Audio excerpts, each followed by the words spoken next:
Yo guys, what is up? My name is Thomas Philly, and today we're going to go over UFC Fight Night in Phoenix, Yair Rodriguez versus BJ Penn. The way this show is going to work is I'm going to choose one fight from the early prelims, one fight from the prelims, and then go over the whole main card. Because I do not know every UFC athlete in the organization, that's why I do it this way. First fight I'll be looking at is Jocelyn Jones-Lybarger versus Neeta Ansaroff. Taking a look at the physical aspects, pretty similar. Height advantage goes to Lybarger, but reach and all that is basically identical. Jocelyn Jones-Lybarger has 2 fights in the UFC, coming off of losses to Tecia Torres and Randa Marcos. She's looking to get her first win in the UFC, and she only has 1 finish in her pro career. Same as Lybarger, Ansaroff has 2 fights in the UFC, both losses to Juliana Lima and Justine Kish. She wants her first win, so it's a battle of two girls that want their first win in the UFC. But the thing is, Ansaroff has 4 finishes in her pro career. So it might be coming down to either Ansaroff finishes her, or it might be a decision battle where I think Lybarger might have the advantage. Not to mention that Neeta Ansaroff's partner is Amanda Nunes, the reigning bantamweight champion of the world.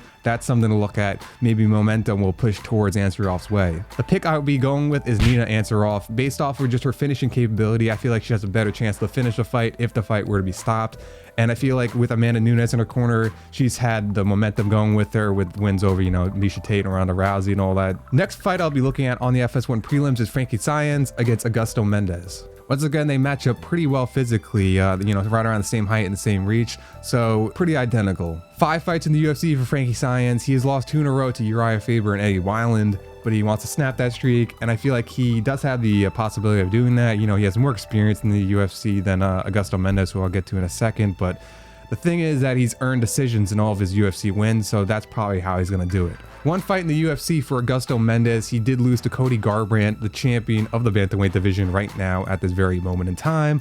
And he, he didn't know that he was facing a future champion like right away in his first fight. So no problem there. Clean slate against Frankie Saenz. And you know what? He's got the tools to do it. He's got a submission game. 4 of his 5 wins have come from submissions. So he wants to get this proven veteran out of the way. Just take him out and move on to the next. If he's able to beat Frankie Saenz, that automatically pushes him up near the top 15, I would say, because Frankie Saenz was ranked, but I don't think he's ranked anymore. So I'll be picking Frankie Saenz to win this fight if he can stay on the feet. If he goes on the ground, there might be a little more issue, but I feel like he does win by decision and use his experience that he's learned in the octagon in his 5 fights in the UFC to pick up this W. Taking a look at the main card. Now, at first, when I was looking at this card to begin with, and I was doing my research and all that, this card really wasn't like drawing my eye at all. I mean, first fight card of the year and all that. You got to build something up. So having BJ Penn, having Yair Rodriguez, cool and all, but how do these other fights pan out? Looking at them more, really, they have a couple badasses on the card. Let's get into it. First fight on the main card, John Moraga, ranked number 8 in the flyweight division against number 15 Sergio Pettis. Now this is gonna be a good fight. You got yourself an up-and-comer Sergio Pettis, only 23 years old, against a proven veteran John Moraga. It's going to be a good one. Taking a look at the physical aspects of these 2 men, Sergio Pettis does have a 3-inch reach advantage, which he may use being a more prominent striker. John Moraga, though, has 9 fights in the UFC, is a proven veteran, has fought for the title against Demetrius Johnson, but recently has lost 2 in a row to Joseph Benavidez, number 1 ranked flyweight besides Demetrius Mighty Mouse Johnson, and then Matthew Nicolai Pereira, which I'm not really sure who he is. So maybe Moraga's dropping off. I don't know. I would have to search up more on Pereira, but he did lose to I think a split decision to Pereira. So that's where he's working right now. 7 fights in the UFC for Sergio Pettis. Anthony Pettis helped him, come to the UFC a lot earlier than he probably would have been if he was just on his own. So, 7 fights is a lot for someone being 23. He's coming off 2 straight wins against Chris Carriazo and I think Chris Kalaitis, I'm pretty sure. I think that's his first name. So, he is picking up some wind, picking up some steam. I think he did have 1 loss in his past 2 years against Ryan Benoit. So, he's still in that mix in the flyweight division, top 15 now. So this is a good opportunity to take out a top 10 and keep moving up the ranks. With the lack of flyweight contenders, Demetrius Mighty Mouse Johnson cleaning out the division basically, another win or 2 and Pettis might be in line for the title shot. That's how crazy this division is. I will be taking Sergio Pettis in the fight. I feel like he's the more flashy striker and he'll probably be able to take a decision, and I feel like Moraga may be on the decline, and where Pettis can probably, pick up where he's coming off of and maybe reach the top 10. Next fight on the main card, McGee against Ben Killer B Saunders. This is gonna be a fun fight in the welterweight division. Ben Saunders has the reach advantage, has the height advantage, so expect him to probably use his reach and try to get away, stay away from McGee and his wrestling. As for McGee, he has 11 fights in the UFC. He was the Tough 11 winner, so he does have that under his belt. He's had an up and down career though. He has wins and losses like every other fight basically. I always liked him. He was one of my favorite fighters on that season. He recently won his last fight against Dom Steele, so he has a killer on his record. I got that win under my belt. That's something that is no easy job to pick up. So he is a decision machine though in the UFC so far. He's had a lot of his wins come from its decision, but he's a super tough guy, grindy guy. So expect a lot for that from the fight. Ben Saunders, on the other hand, he has 4 fights in the UFC. His last fight actually was in the UFC, and that was back in I think September. So he hasn't fought in the UFC since last year, Dominic Cruz against TJ Dillashaw. So we'll see how he does coming off of the long layoff in the UFC. I don't think it really will be anything substantial, but he is a finisher. 16 of his 20 wins have come by finishes, so expect him, if he's gonna win, by finishing McGee. But in this fight, I'll be taking McGee. I like his grinding style in this fight. I feel like he might be able to just clinch up against the fence, work some ground and pound, maybe try to take him down. If he could do that, he probably ekes out a decision. Moving on to the co-main event of the evening, Lauzon against Marcin Held.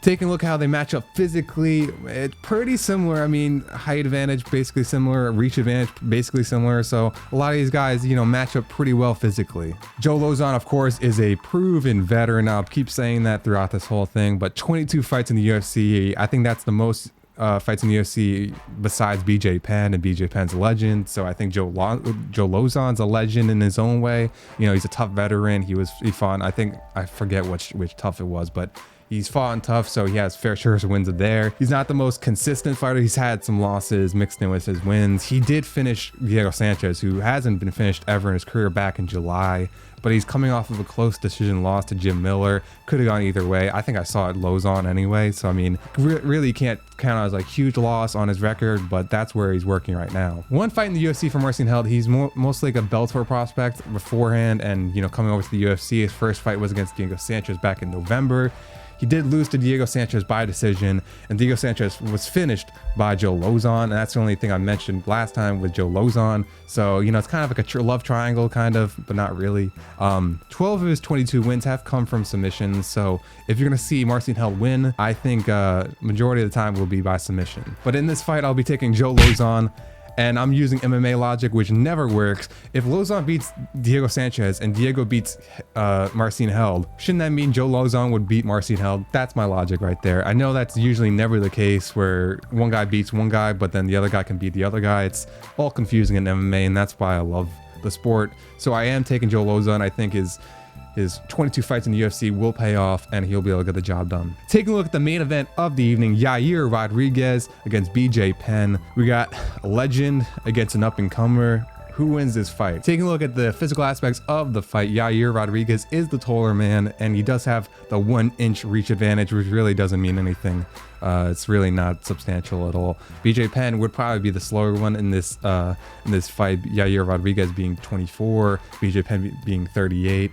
There might be a difference in speed. Yair Rodriguez has 5 fights in the UFC. He is the winner of Tough Latin America. He's an up-and-comer. He's in the top 10 now of the featherweight division. That's something that I think he wasn't before he even took the fight. So top 10 now.